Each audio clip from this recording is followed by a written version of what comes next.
I'm not sure I would ever manage an artist ever again. Now, I've been involved in the music business for a long time. This is the first time you're seeing me. You could, go on my profile and Google me and things that I've done. But in this era, it's the most difficult time for both labels and artist managers. This is a great thing for artists because artists have more leverage than ever. So it's great for artists. Like it's amazing time for artists. I'm actually happy that artists have this opportunity with independence and so forth. Artists have more choice than ever. And it's a weird time for managers because it's difficult for a manager to have more than one artist. And if you don't have more than one artist, then what happens is that you're relying your entire career on that one artist. Many successful managers in this era have a management team and they probably have multiple artists. And those are the ones that, kind of rise to the top because of just the way that they have it structured. They have multiple multi-million selling artists or whatever the case may be. But for the smaller managers, the managers that are working in the independent space, working with new artists, it's more difficult because now you're in a position where you might have to pour into multiple artists to kind of hedge your bets, because betting on one artist is difficult because what happens is that, let's just say if that artist says, you know what,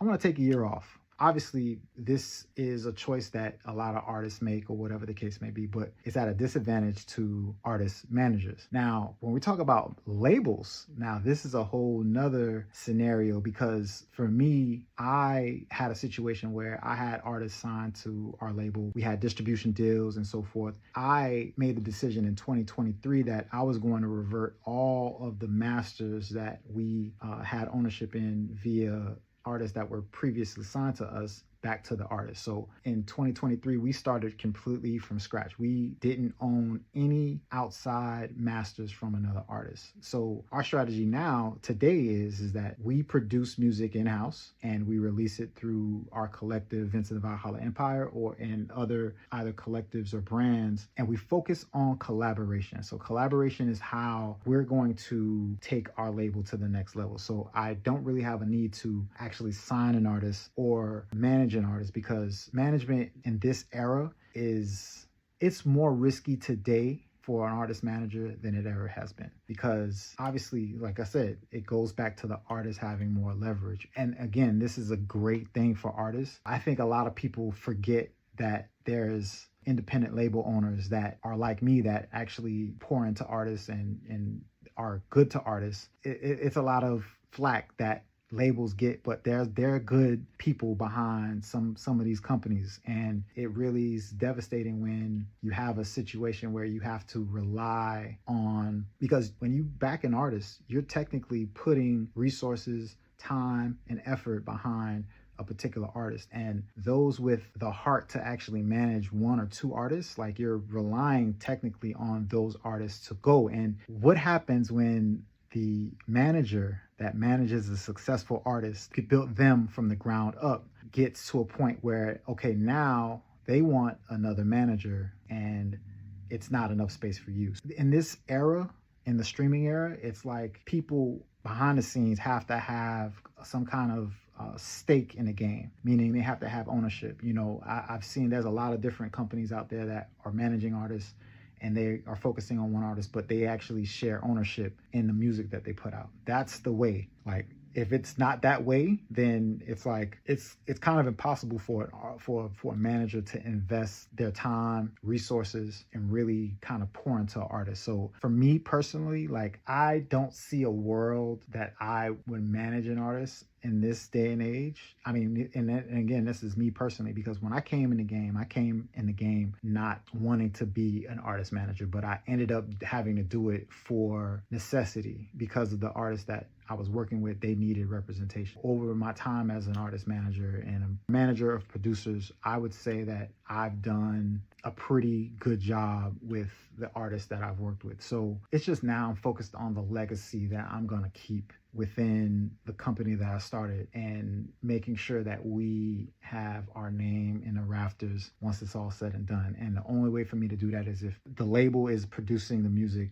along with other producers and so forth, and we're collaborating with artists, with other artists, songwriters, to put music out. And the speed and the clip that you have to consistently put music out, if you don't have an artist that's down to continuously drop, it's almost a non-starter. There's some artists that can pass with dropping infrequently. If you're undiscovered and you're not dropping, it's super difficult. So if you're aspiring to be an artist manager, I am sending a prayer out to you, because you are going to get your heart broken. You're going to have ups, you're going to have downs. But again, if you don't have ownership, you're going to leave that relationship that you have with absolutely nothing if there isn't any ownership attached. And for label owners, like if you're an independent label owner and you're not putting out your own music, like if you're not working with a producer, or if you're not a producer yourself, like, and you're not literally actively putting out music yourself, like, again, prayers up.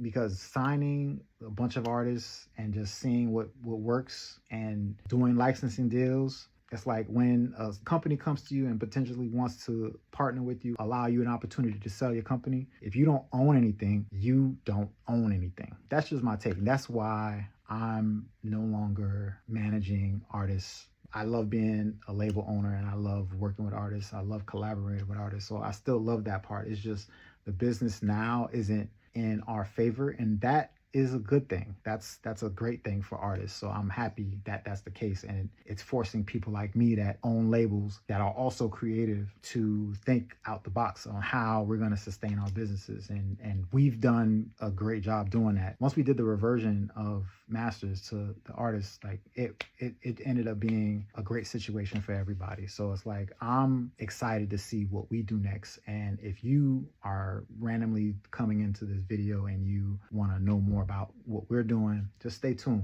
Check out Valholla, check out my page, and continue to kind of check in, because we have a lot of things cooking. So thanks for listening. If you made it this far, thanks for watching.